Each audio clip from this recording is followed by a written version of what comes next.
Eu sou aluno integrante da Faculdade de Engenharia de Produção da Univesp Polo de Itaquarituba, São Paulo, e estamos aqui para apresentar o nosso projeto integrador. Com diversas dificuldades que vêm surgindo ao longo do tempo, o ser humano tem sido afetado em todos os âmbitos de convivência social, econômico e ambiental, trazendo assim um grande desafio para o século atual. Problema qual já vem sendo discutido com educadores, professores, psicólogos e pesquisadores, a fim de que possam criar novas expectativas para o futuro, trabalhando na educação emocional das crianças e adolescentes, fazendo com que a mesma venha a ter uma capacidade de domínio intrapessoal, relacionar-se com a capacidade de lidar com as emoções, moldar comportamentos para atingir objetivos, habilidade de expressar ideias, bem como interpretá-las e respondê-las e reagir aos estímulos de outras pessoas.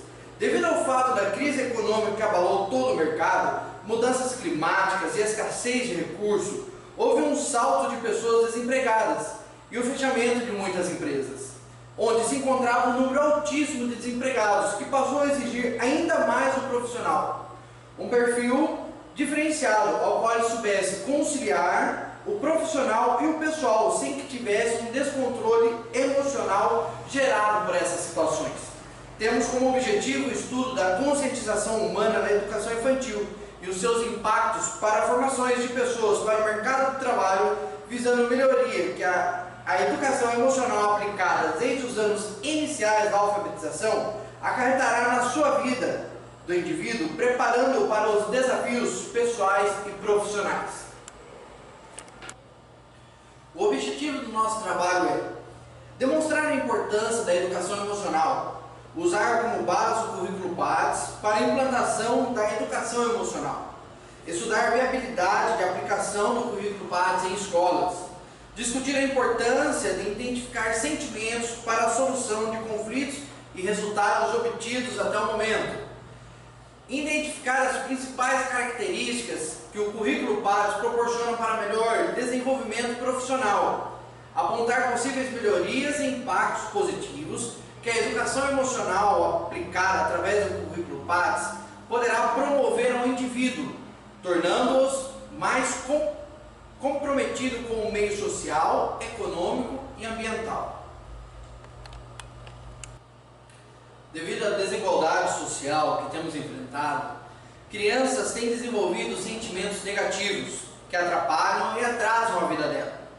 Temos como princípio trabalhar com eles a compreensão desses sentimentos, a fim de estimular a percepção para identificá-los e assim podendo ter um relacionamento melhor com a sociedade.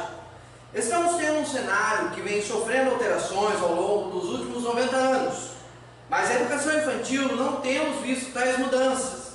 E através dessas mudanças vemos as necessidades de trabalhos diferenciados nessa faixa etária, na educação básica para o desenvolvimento do cidadão.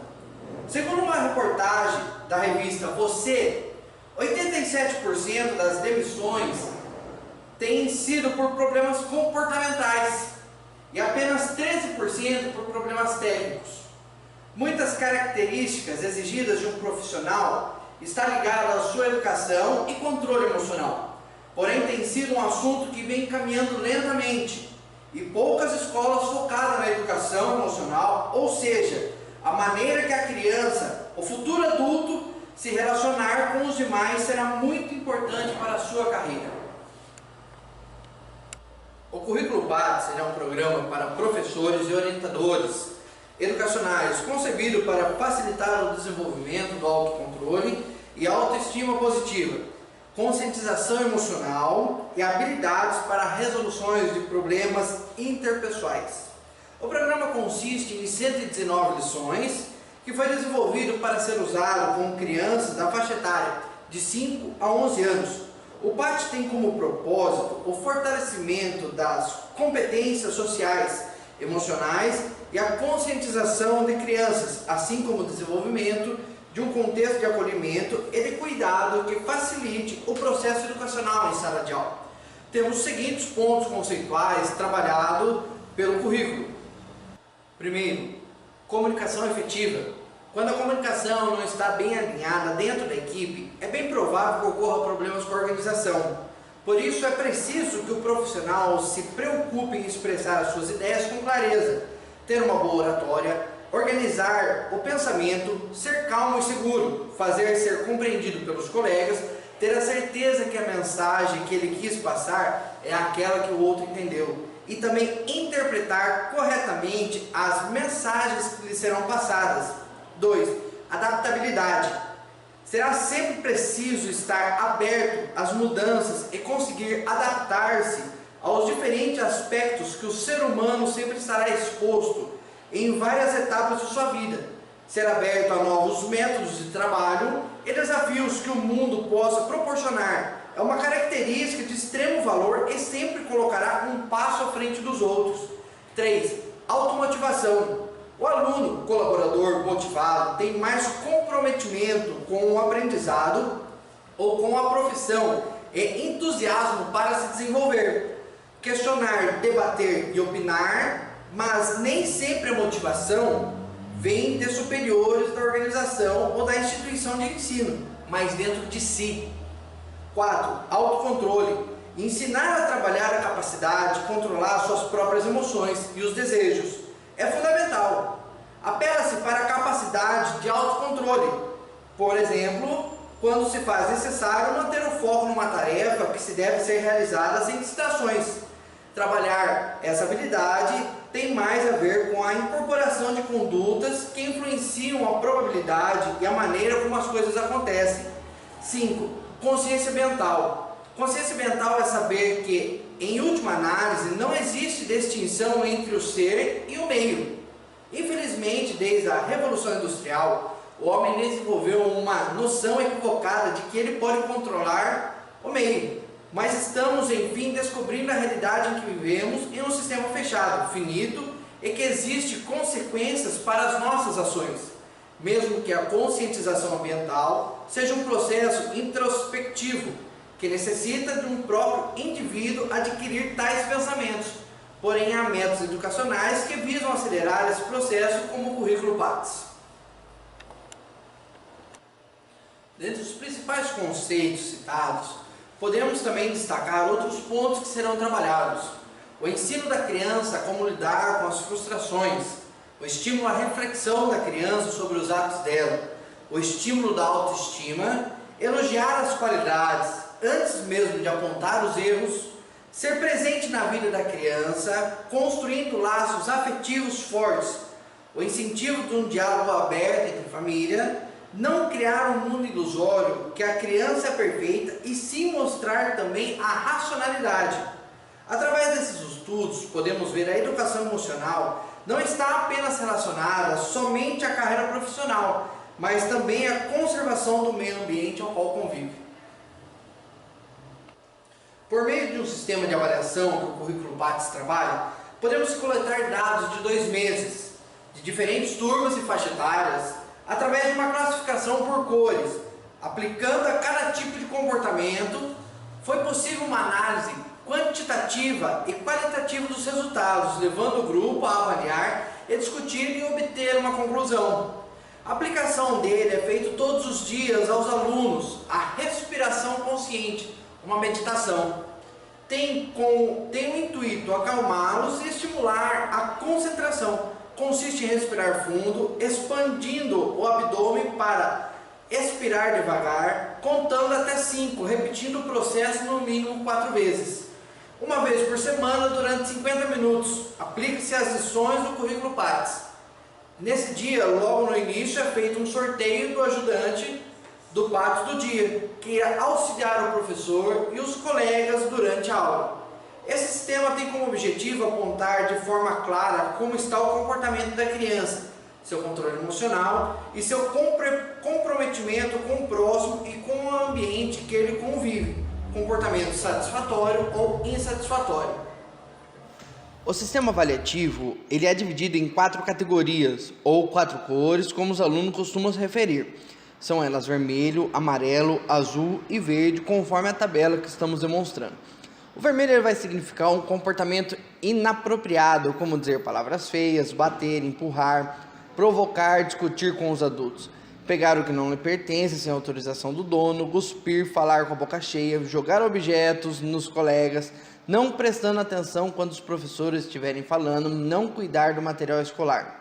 Amarelo, comportamento ainda pode melhorar, como correr em local inapropriado, falar muito alto, não obedecer os adultos, tratar os colegas com ironia, não terminar as lições, não fazer as tarefas de casa, jogar lixo fora do cesto, tirar folha do caderno, rabiscar caderno, rasgar o caderno, conversar antes de terminar as lições.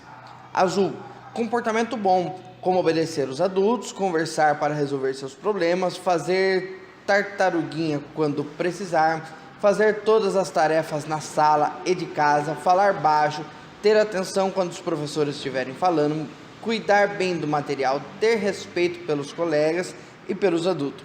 E verde, comportamento excelente, como falar baixo, andar, ser agradável com todos, cuidar da limpeza da escola, respeito com todos, explicar ao adulto o que está sentindo, ser responsável, fazer todas as tarefas de sala e de casa. Através do sistema de avaliação, foi coletado dados em uma escola nos meses de outubro e novembro. Como podemos ver na tabela, em outubro foi distribuído um total de 2.138 cartões. Já no mês de novembro foi um total de 2.649. E já pudemos ver algumas mudanças que ocorreram nesses gráficos, como, por exemplo, a quantidade que diminuiu os números de cartões vermelho e amarelo, e tivemos um aumento entre os cartões verde e azul, melhorando o comportamento após o uso do sistema PATS, já trazendo uma melhoria do comportamento dos alunos com os demais de sua sala, passando a ser menos agressivos e mais empáticos. Os professores relatam que após a aplicação das técnicas do currículo, os alunos passaram a ter mais atenção nas matérias ensinadas no dia, maior concentração e mais facilidade em assimilar os conteúdos e uma redução de faltas escolares. Ao se reunir para discutir qual seria o projeto que iríamos desenvolver, percebeu-se que o maior problema que enfrentamos hoje não pode ser sanado colocando curativos. Teríamos que tentar resolver a causa e não o problema. Portanto, observou-se que era necessário usar a engenharia para melhorar a máquina mais completa já existente, o ser humano. Então, a melhoria deve começar na escola e gradativamente envolver os demais membros da sociedade. E começar pelos pais ou responsáveis. Não adianta apenas conscientizar dos problemas climáticos, do consumo desenfrenado e de seus malefícios para o meio ambiente. Temos que encontrar uma maneira de mudar o comportamento do ser humano como um todo. Isso se dará através dos estudos e do aprendizado em conhecer e, consequentemente, conhecer o outro e o ambiente em que se habita. O objetivo é formar seres humanos que não estejam comprometidos apenas de obter uma carreira profissional de sucesso ou que não seja apenas robôs capacitados para executar apenas uma única função. Por meio de técnicas, pode-se melhorar o que podemos chamar aqui de máquina humana, ensinando-as a pensar antes de agir, terem autocontrole, estarem preparados para um mercado que, além de conhecimento, exige comprometimento com a empresa e com o próximo, a responsabilidade social, o uso racional dos recursos naturais não renováveis, e estar sempre pensando e criando maneiras de preservar o meio ambiente, seja na escola, em casa ou no trabalho. Ou seja, um ser humano apto a enfrentar e conviver com as exigências que tanto do mercado de trabalho quanto o convívio da sociedade irá exigir nos próximos anos. Vamos à conclusão.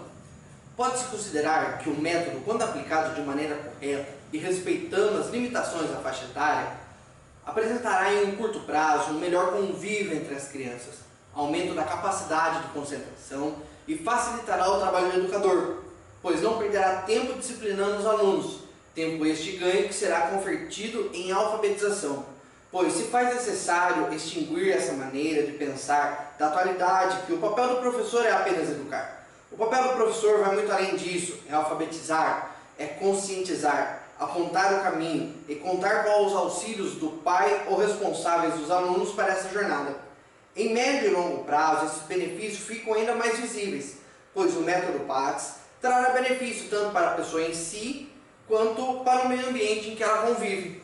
A implantação nas escolas não exige um grande investimento, principalmente em infraestrutura ou modificações na grade de ensino, pois será trabalhado em conjunto com as matérias do dia a dia, ajudando a fixar o conhecimento, estimulando o aprendizado, e seu início não se faz necessário que seja aplicado de imediato, causando impactos ou resistência a alunos, a mudanças principalmente ligadas a comportamentos e emoções. Por isso se faz viável em qualquer instituição, seja ela no privado ou público. Os resultados já podem ser visíveis em um curto prazo, porém os conceitos aplicados e trabalhados serão levados para a vida toda, pois o objetivo não é apenas melhorar o comportamento de crianças, e sim educá-la para o futuro, tornando-as seguras de si, comprometidas com os valores sociais que lhes serão apresentados no decorrer da vida, formando pessoas que não apenas tenham capacidade de identificar os seus sentimentos, mas que tenham uma consciência de preservação ambiental, poupar recursos, ter um consumo consciente, melhorando não apenas a própria vida, mas sim tendo atitudes e conceitos que irão influenciar positivamente a sociedade, causando efeito em cadeia, âmbito que terá grande influência em diversos campos, como clima, ambiente, sociedade, cultura, economia e etc.